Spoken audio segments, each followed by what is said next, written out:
Então vamos lá, o que faz um redator freelancer? No dia a dia dele, ele escreve, evidentemente. Mas o que ele escreve? Para quem que ele escreve? Como ele escreve? Vamos dar uma geralzinha aqui.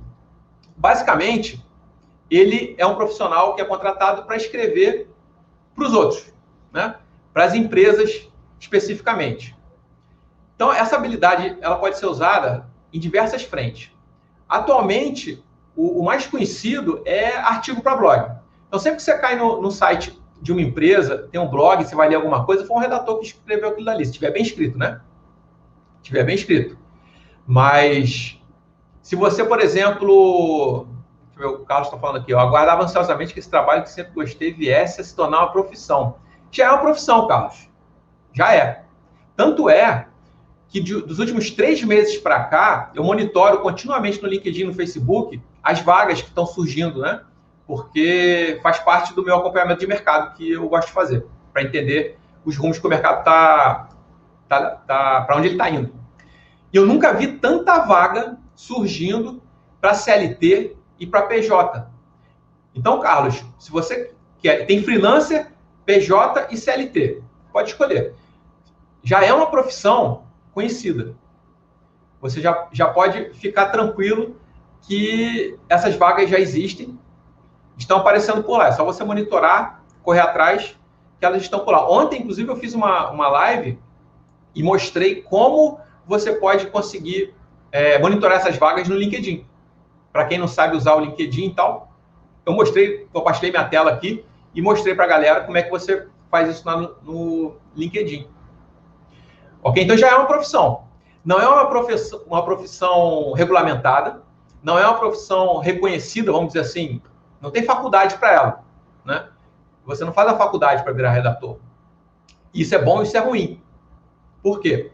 Por um lado é bom, porque a barreira de entrada para você começar nela é praticamente inexistente. Você faz alguns cursos livres que tem aí no mercado disponíveis e pronto. Você sabe escrever, você estuda e você começa a oferecer seu trabalho para as empresas e tal. Ou então, se você tem aí alguma formação em publicidade, em letras, em comunicação ou jornalismo, aí você pode se candidatar a essas vagas CLT, que geralmente na CLT eles ainda exigem a formação mais tradicional e tal. Quando você oferece seu serviço como PJ ou como freelancer, raramente vão pedir currículo. Alguns até pedem, mas se você comprovar a experiência, isso aí não tem problema. Eu, para quem me conhece, ou para quem não me conhece, a minha formação original é meteorologia. Eu nunca fiz nada de jornalismo, de comunicação, nem de marketing. E eu atuo nessa área há 5 anos. Nunca me pediram, já me pediram currículo, mas nunca deixaram de me contratar por causa da minha formação original. Por quê? Porque eu mostro portfólio, eu sei vender meus serviços, que isso é uma coisa que as pessoas, que o redator tem que aprender. Eu sei abordar, eu sei vender, eu sei argumentar, né? Então, nunca deixei de fechar um contrato porque eu sou meteorologista, porque não sou jornalista ou não tenho uma faculdade da área. Eu tenho que demonstrar que você tem experiência naquilo ali, que você pode entregar o resultado que o cara está buscando, tá? E aí, olha que interessante. Então, beleza.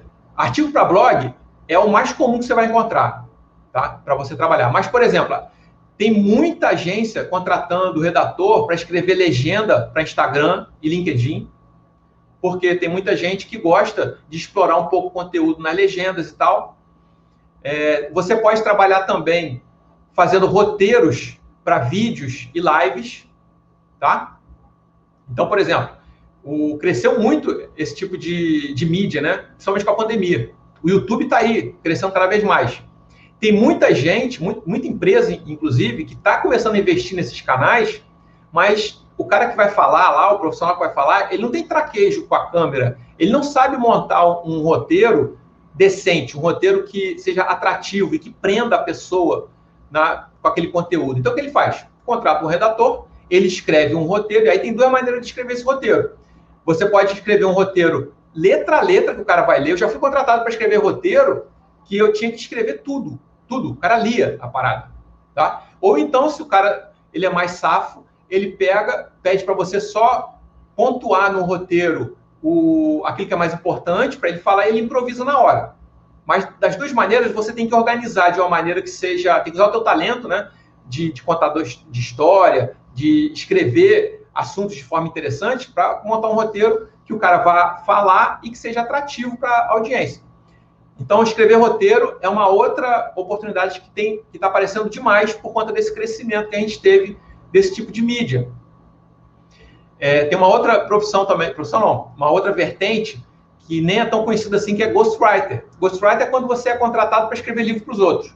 Então, tem muito escritor, muito autor, e principalmente na área de empreendedorismo, né, mais recente, aí, que pipocou muito livro de empreendedorismo, que não tem traquejo para escrita, não sabe escrever direito, contrata redator, manda áudio para ele com conteúdo e a gente transcreve, transforma aquilo num texto bacana e o cara publica o livro no nome dele. É uma vertente. Uma outra vertente também que cresceu muito por conta da pandemia, o conteudista. O conteudista é o cara que é contratado para criar material de apoio para faculdade, para graduação, para curso de graduação, curso para graduação, principalmente para EAD, né? E aí, nesse ponto, ele é mais específico. Por exemplo, você precisa ter experiência naquela área. Então, geralmente, quando a pessoa pede um conteudista, ela pede que você tenha formação na área onde você vai criar o conteúdo. E isso é bacana para quem está começando. Por quê?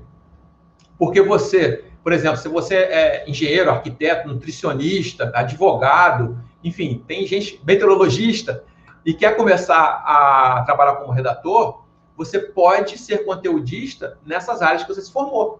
E aí não adianta chegar um redator formado ou com experiência em outra área, que ele não vai tirar essa vaga sua. Tá? Então isso é interessante, isso é bacana. Conteudista. Quem tiver interesse, é só colocar na pesquisa, no campo de pesquisa do Facebook ou do LinkedIn, bota lá, conteudista. Porque as pessoas sempre falam assim, procura o conteudista para blá, blá, blá. Então você vai achar lá, se tiver alguma vaga aberta, vai aparecer para você, ok? E copywriter, que é uma vertente que cresceu demais agora, principalmente por conta do mercado de curso online, né? Eu mesmo venho trabalhando muito mais como copywriter do que como redator ultimamente. Os meus projetos de redação eu estou terceirizando, eu tenho alguns redatores que trabalham para mim. E por quê? Porque eu estou focando mais no copywriter. O copywriter, ele é um tipo de escrita bem diferente da escrita que o redator produz. Então, o redator, ele tem uma escrita mais descritiva, mais educativa, vamos dizer assim, até mais fácil de fazer. O copywriter, como ele é contratado geralmente para fazer uma escrita persuasiva, para vender, você tem que saber mexer com as emoções da pessoa naquele momento para acelerar a decisão de compra dela. Então, é um pouquinho mais complexo.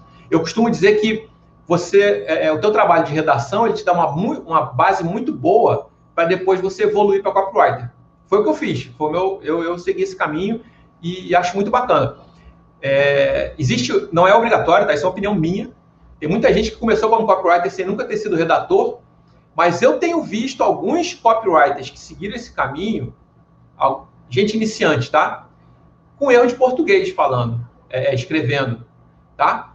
E para mim isso é complicado, porque o copywriter, apesar dele ter que escrever para vender, e aí existe no mercado aí algumas ideias de que se está vendendo, então funciona, não precisa saber escrever direito. Eu discordo. Eu acho que se você vai trabalhar com a nossa língua, né? Se você vai trabalhar com escrita, minimamente, não importa o objetivo da tua escrita, minimamente você tem que escrever direito, tem que escrever bem.